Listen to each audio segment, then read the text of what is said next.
Dude, that was morbid. Gene pool ended. I'm not even in a bad mood. My goal with that was just to simply say you're a disgusting truck driver. That's it. I just wanted to say you're a disgusting truck driver. But my mouth took over and it just kept going. So I come downstairs out of the bedroom, sat in the recliner, was looking out the windshield of the truck at about 2:30 this morning. I don't know how to explain it, but the air was crystal clear. You could see for days. I just had the parking lights of the truck on because we were sitting on the off-ramp there. And I wish I could have shown you or explained it a little better, but it was the most clear I've ever seen. I turned my headlights on and it just almost felt like I could see for miles and miles. I just thought I'd share that with you guys. Crystal clear air.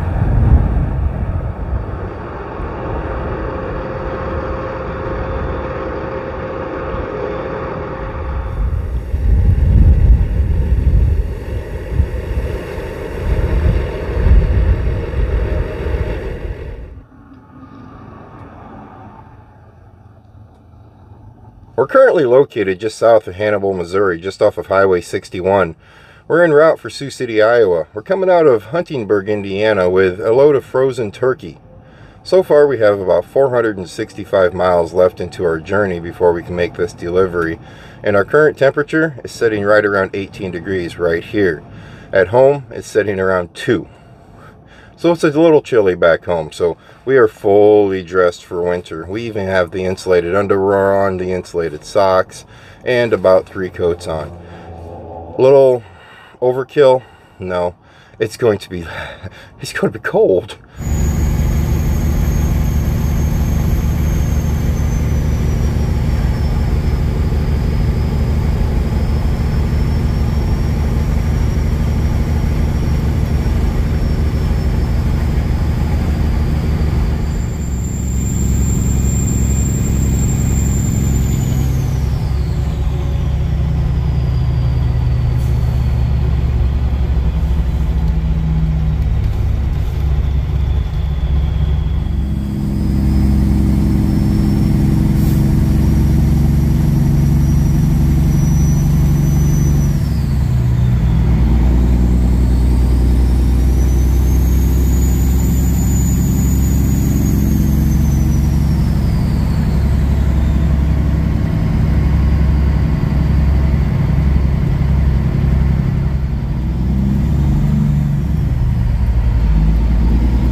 That's like the stillest I've ever seen you. Let's go ahead and get started here. This is the volts gauge. This is the water temp gauge, the engine oil temp gauge, the engine oil pressure gauge, the fuel restriction gauge, and the turbo boost. Are 6 of those gauges needed? Yes, all 6 of those gauges are needed in my opinion. This gauge right here is not functioning the best. It works every once in a while, but luckily I have alternative motives to see what the volts are coming into the truck. This gauge here is my air tank gauge. It tells me how much air is in each one of my tanks. There's two needles there, an orange and a red there. It tells me front and back tanks. This here is my fuel gauge.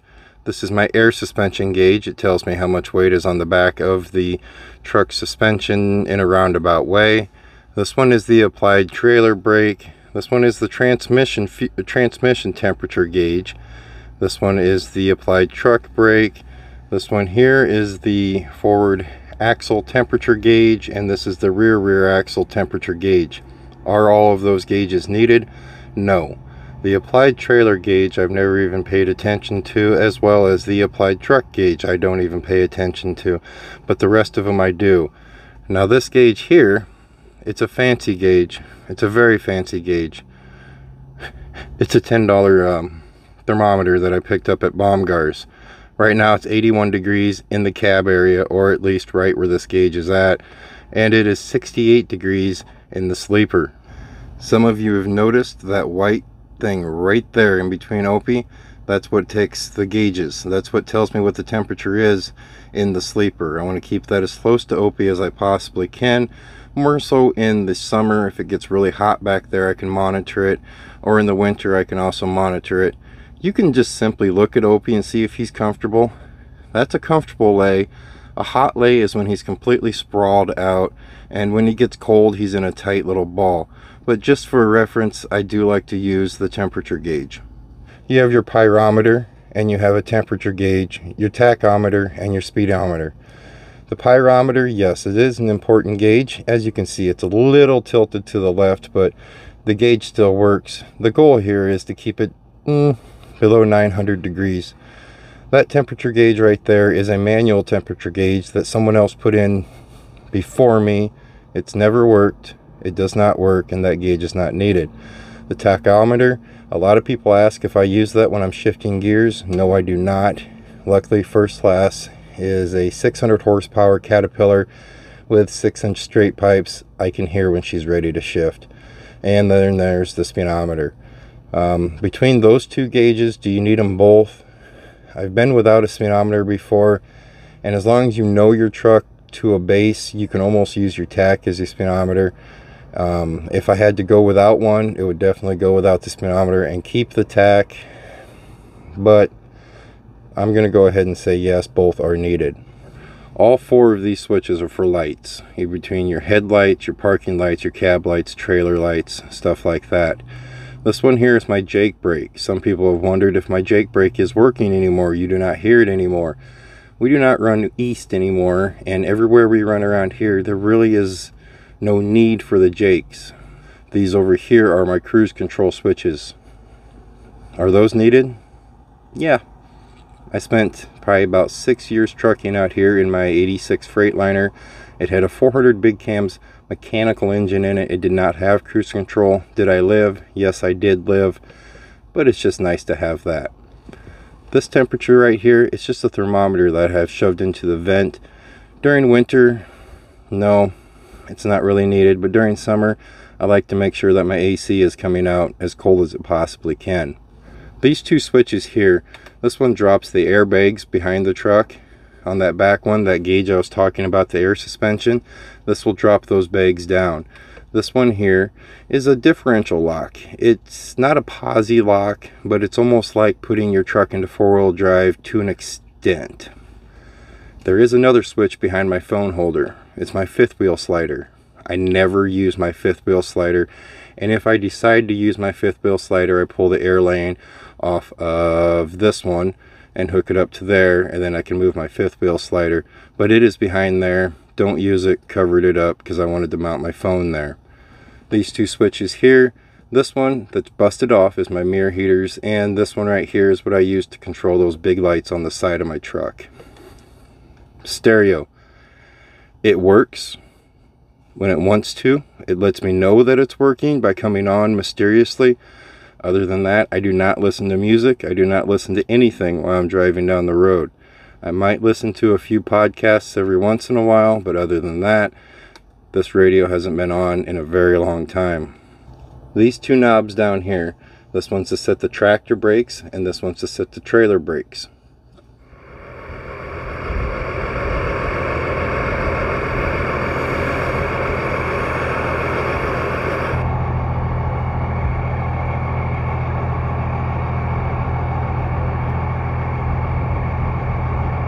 Some of you have asked what those gauges are for and what they do, and so after about a year of getting requested that, I figured we'd just run through them real quick.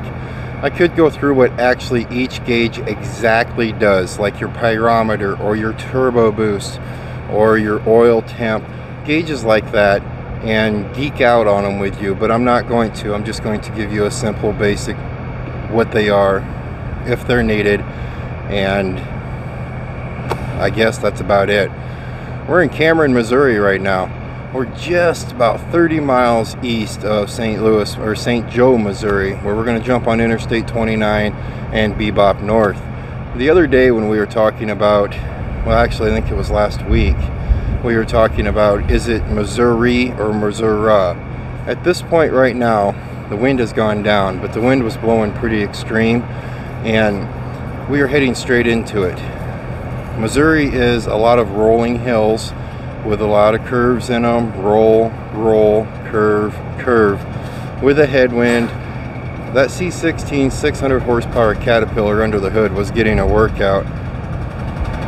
I really wanted to just call Missouri Misery. Get it? Misery? I'm not...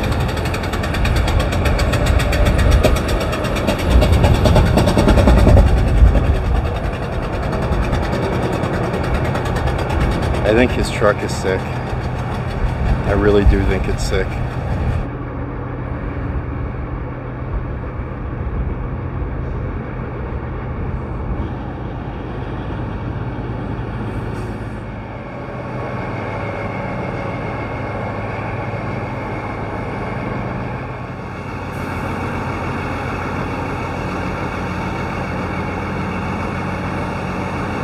You can always tell the truck drivers that feel bad for doing it, the pallets back there, you can always tell, because the truck drivers that feel bad for having to leave their pallets somewhere will neatly stack them and put them in the corner of the lot with hopes of just feeling guilty of what they're doing.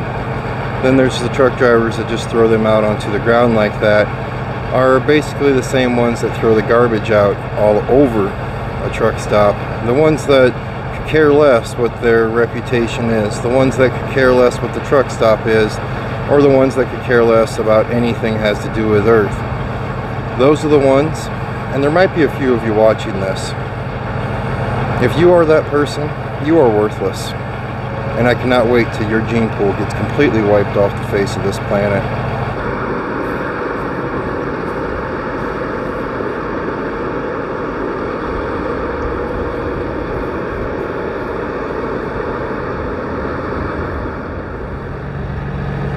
Dude, that was morbid. Gene pool ended. I'm not even in a bad mood. My goal with that was just to simply say you're a disgusting truck driver. That's it. I just wanted to say you're a disgusting truck driver. But my mouth took over and it just kept going. We all know the drivers that do that. We know what they look like. We know what they drive like. We know what they talk like. It's disgusting.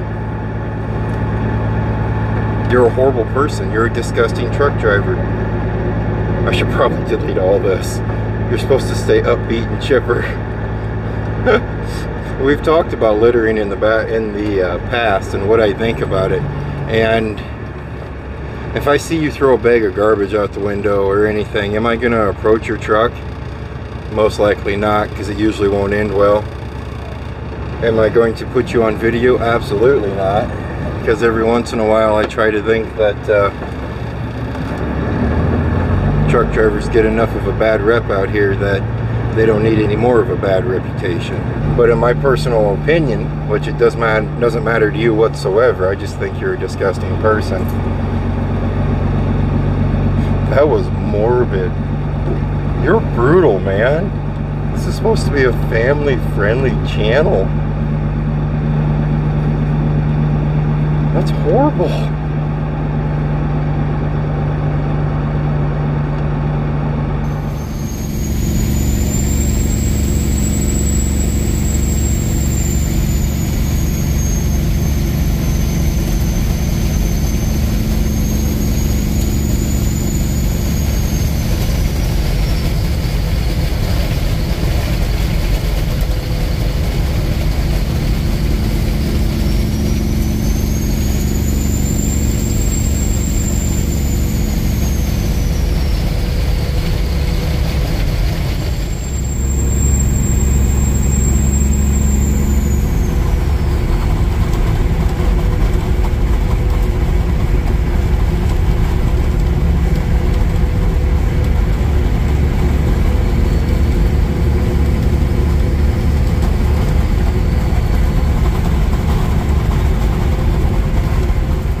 Here at Trucking with Schmidt, we try to do things as graceful and as professional as possible.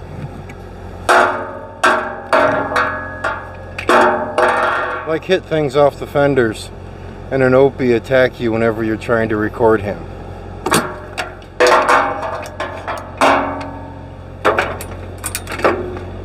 It's just the way we do things. Professional.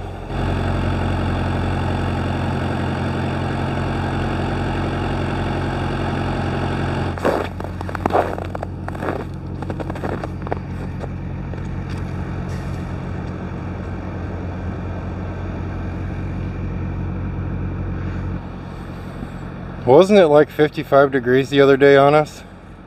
I'm pretty sure it was 55 degrees yesterday on us. It's quite chilly out now. We've made it to Sioux City, Iowa. Sorry for the big interruption in time there. We made it to, well, almost to Rockport, Missouri, and I kind of decided, you know what, we haven't done a long live in a long time. So we went live for, well, what my counter says, almost 4 hours. That was something.